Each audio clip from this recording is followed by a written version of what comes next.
تحریک انصاف کے آزاد ارکان سنی اتحاد کونسل میں شامل بیرسٹر گوہر کا عمر ایوب، صاحبزادہ حامد رضا اور راجہ ناصر عباس کے ساتھ پریس کانفرنس میں اعلان، کہا قومی، پنجاب اور خیبر پختونخوا اسمبلی میں ہمارا ایک پلیٹ فارم ہوگا، اقدام جمہوریت کی مضبوطی اور اپنی مخصوص نشستوں کے تحفظ کے لیے کیا، دھاندلی کے خلاف جدوجہد میں فضل الرحمان ہمارے ساتھ ہیں۔ عمر ایوب بولے، ملک میں یکجہتی چاہتے ہیں، فرقہ واریت نہیں۔ کراچی اور حیدرآباد میں ایم کیو ایم نے ہمارے مینڈیٹ پر ڈاکہ مارا۔ سنی اتحاد کونسل کے صاحبزادہ حامد رضا نے کہا، یہ اتحاد نیا نہیں، 8 سال پرانا ہے، ہمارا کوئی مطالبہ نہیں۔ راجہ ناصر عباس کا کہنا تھا، بانی پی ٹی آئی کے فیصلے کی حمایت کرتے ہیں، ان کے ساتھ کھڑے ہیں۔ سال پہلے سے ہے۔ وفاق میں حکومت سازی کے لیے نواز شریف متحرک، لاہور سے مری پہنچ گئے، اہم ملاقاتیں متوقع۔ ذرائع کے مطابق اگلے 24 گھنٹے میں قائد نون لیگ کی سابق صدر آصف علی زرداری سے ملاقات کا امکان۔ اسلام آباد میں اسحاق ڈار کے گھر نون لیگ اور پیپلز پارٹی رابطہ کمیٹیوں کے اجلاس میں وقفہ۔ نون لیگ کا پیپلز پارٹی پر وفاق اور پنجاب میں کابینہ کا حصہ بننے پر زور۔ پاور شیئرنگ فارمولے سے متعلق حتمی نتیجے پر پہنچنے کی صورت میں آج ہی مشترکہ اعلامیہ جاری کیا جائے گا۔ ایم کیو ایم وفد کی اسحاق ڈار کی رہائش گاہ آمد۔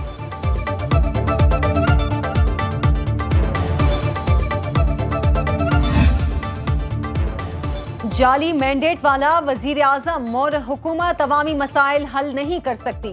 تحریک انصاف اور جے یو آئی شیرانی گروپ کے وفود کی ملاقات کے بعد میڈیا سے گفتگو۔ بیرسٹر گوہر کہتے ہیں، تحریک انصاف اور شیرانی گروپ کے رابطے اور اتحاد قائم رہے گا۔ اثر قیصر بولے، تمام فیصلے آئین و قانون کے مطابق ہونے چاہیے۔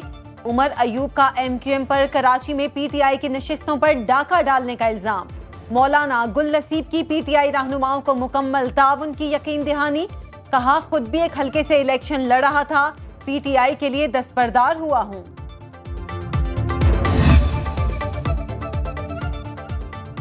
ٹانگ کے حلقہ این اے 43 کے 6 پولنگ سٹیشنز پر ری پولنگ کے بعد غیر حتمی غیر سرکاری نتائج کے مطابق تحریک انصاف کے حمایت یافتہ امیدوار داوڑ خان کنڈی 64,483 ووٹ لے کر کامیاب۔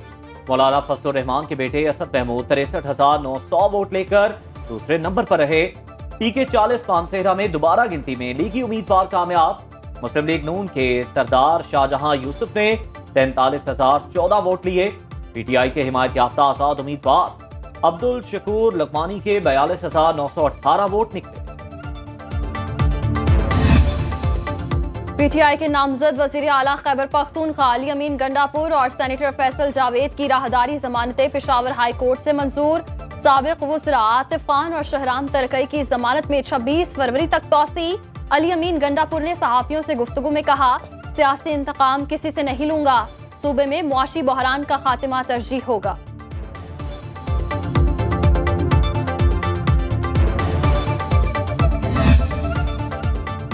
اسلام آباد ہائی کورٹ نے وفاقی دارالحکومت کے تینوں حلقوں سے نون لیگ کے کامیاب امیدواروں کے نوٹیفیکیشن معطل کر دیے۔ جسٹس میاں گل حسن اور جسٹس ارباب محمد طاہر نے ہارنے والے امیدواروں کی درخواستوں پر احکامات جاری کیے۔ این اے 46 سے انجم عقیل، این اے 47 سے طارق فضل چودھری اور این اے 48 سے راجہ خرم کامیاب ہوئے تھے۔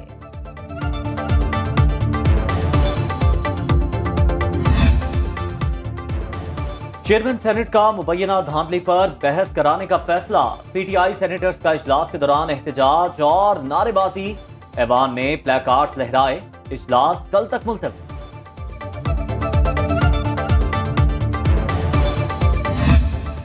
انتخابات کا ردم قرار دینے کی درخواست پر سپریم کورٹ کا سماعت جاری رکھنے کا فیصلہ۔ چیف جسٹس قاضی فائز عیسیٰ کا درخواست گزار کو ڈھونڈ کر پیش کرنے کا حکم۔ درخواست گزار محمد علی کی عدم حاضری پر عدالت برہم۔ دوران سماعت چیف جسٹس نے ریمارکس دیے، یہ مذاق ہو رہا ہے، لوگ صرف پبلسٹی کے لیے درخواستیں دائر کر دیتے ہیں۔ جسٹس محمد علی مظہر اور جسٹس مسرت ہلالی بھی بینچ میں شامل۔ کیس کی آئندہ سماعت 21 فروری کو ہوگی۔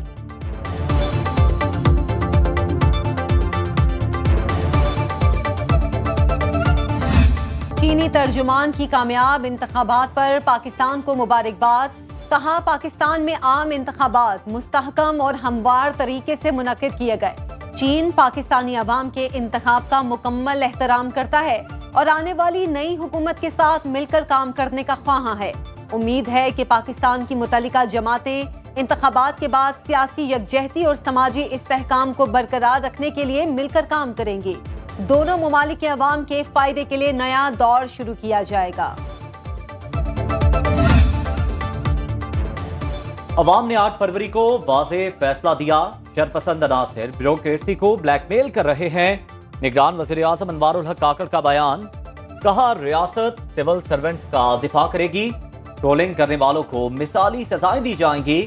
نگران وزیر اطلاعات مرتضیٰ سولنگی کہتے ہیں، انتخابات سے متعلق حکومت نے اپنی ذمہ داری پوری کی، اپنے اداروں اور نظام پر اعتماد کرنا چاہیے۔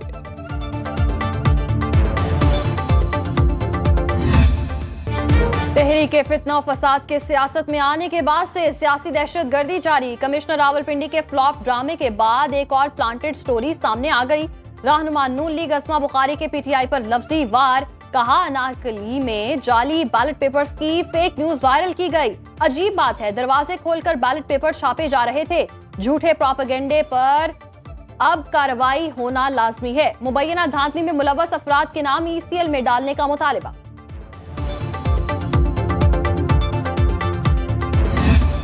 عام انتخابات 2024 ملکی خزانے پر بھاری نہیں، بہت بھاری پڑے۔ 1,52,65,61,91,00,000 روپے کے ساتھ ملکی تاریخ کے مہنگے ترین الیکشن بن گئے۔ پول ہونے والے ہر ووٹ پر تقریباً 2,500 روپے خرچ آیا۔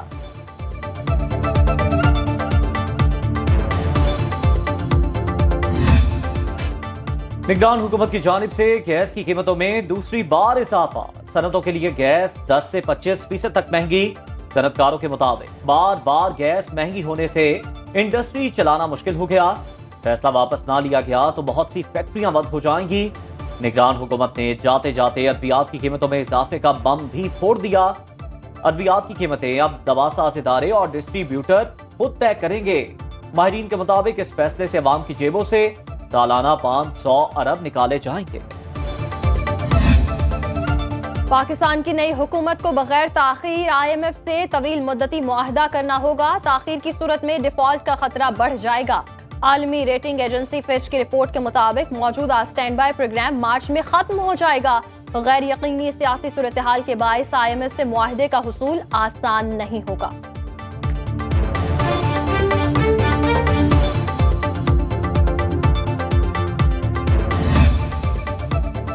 کاروباری ہفتے کے پہلے روز سٹاک مارکیٹ میں مثبت رجحان، 100 انڈیکس میں 587 پوائنٹس کا نمایاں اضافہ۔ انڈیکس نے 60,000 کی حد عبور کر لی، 60,460 پوائنٹس پر بند ہوا۔ ٹریڈرز نے 90 ارب روپے کا منافع کمایا۔ انٹر بینک میں ڈالر 279 روپے 36 پیسے پر مستحکم رہا۔ گولڈ مارکیٹ میں 1 تولہ سونا 1100 روپے مہنگا ہو کر 2,14,300 روپے کا ہو گیا۔ خیبر پختونخوا کے مختلف علاقوں میں بارش اور برفباری۔ پشاور میں صبح سویرے ہونے والی تیز بارش کے بعد سڑکیں ندی نالوں کا منظر پیش کرنے لگی۔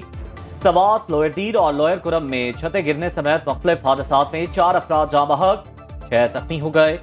دیر لوئر میں شدید برفباری کے بعد لواری ٹنل بند۔ ایبٹ آباد میں کنڈلہ کے مقام پر گاڑی برفانی تودے کی زد میں آ گئی، 4 سیاحوں کو بحفاظت نکال لیا گیا۔ ایبٹ آباد میں مری روڈ سمیت دیگر رابطہ سڑکوں کو تاحال کھولا نہ جا سکا۔ مری میں تیز بارش اور یالہ باری، لینڈ سلائیڈنگ کے خطرے کے پیش نظر سیاحوں کو غیر ضروری سفر سے گریز کی ہدایت۔ آزاد کشمیر میں وقفے سے بارش اور برفباری، شاریہ میں لینڈ سلائیڈنگ سے طالب علم جاں بحق۔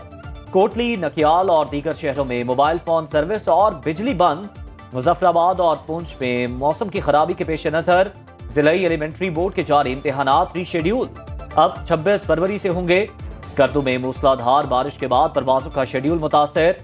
کوہستان کے علاقے اچھار نالہ کے مقام پر لینڈ سلائیڈنگ کے باعث شاہراہ کراکرم بند، مسافر گاڑیاں پھنس گئی۔ راولپنڈی اور اسلام آباد میں موسلا دھار بارش، لاہور سمیت پنجاب کے مختلف علاقوں میں بادلوں کے ڈیرے، کہیں کہیں ہلکی بارش۔ جہلم اور اٹک میں تیز ہواؤں کے ساتھ بارش۔ کراچی میں مطلع جزوی آبر آلود، آج رات سے ہلکی بارش اور بوندا باندی کا امکان۔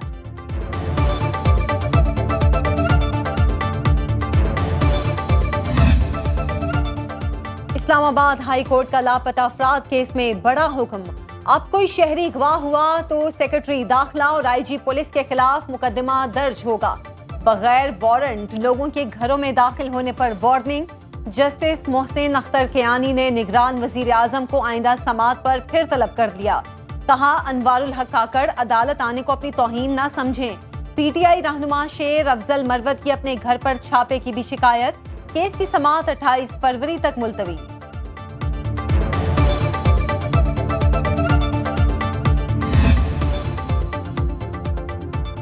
ریپ کیسز میں سرعام پھانسی سے متعلق قانون سینٹ میں کثرت رائے سے مسترد بل جماعت اسلامی کے سینیٹر مشتاق احمد نے پیش کیا۔ پیپلز پارٹی کی سرعام پھانسی سے متعلق قانون کی مخالفت، شہری رحمان نے کہا سرعام پھانسی بربریت پھیلاتی ہے، پولیسنگ بہتر کریں نہ کہ سزائے موت کے قوانین، اس طرح کی سزاؤں سے جرائم کم نہیں ہوں گے۔ مسلم لیگ نون کے عرفان صدیقی کی جانب سے بھی بل کی مخالفت، کہا پھانسی کو پھانسی گھاٹ تک رکھا جائے۔ لاہور کے علاقے چنگ میں قتل، ٹیپو ٹرکا والا کے بیٹے امیر بالاج کو سپرد خاک کر دیا گیا۔ پولیس نے مقتول کے بھائی کی مدیت میں تیفی بٹ، کوکی بٹ اور 4 نامعلوم افراد کے خلاف مقدمہ درج کر لیا۔ قاتل کو شناخت کر لیا گیا، مظفر حسین شیخ پورہ کے نواحی گاؤں کا رہائشی نکلا۔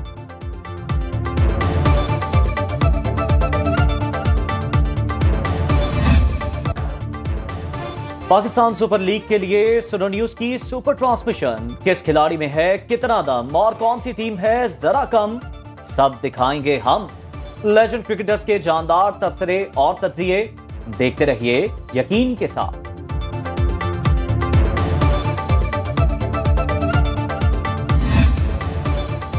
نگران حکومت کا پاکستان کرکٹ بورڈ سے متعلق بڑا فیصلہ، پی سی بی کے معاملات کو وزارت بین الصوبائی رابطہ سے الگ کر کے کابینہ ڈویژن کو منتقل کر دیا۔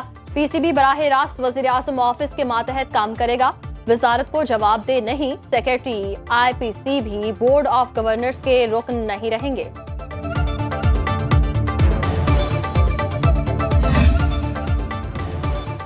اور ہر کردار لازوال، ہر انداز باکمال، لیجنڈ اداکار آغا تالش کی یاد 26ویں برسی، اردو اور پنجابی کی 400 سے زائد فلموں میں کام کیا، شہید، فرنگی اور یہ سمیت درجنوں فلموں میں اچھوتے کردار نبھائے۔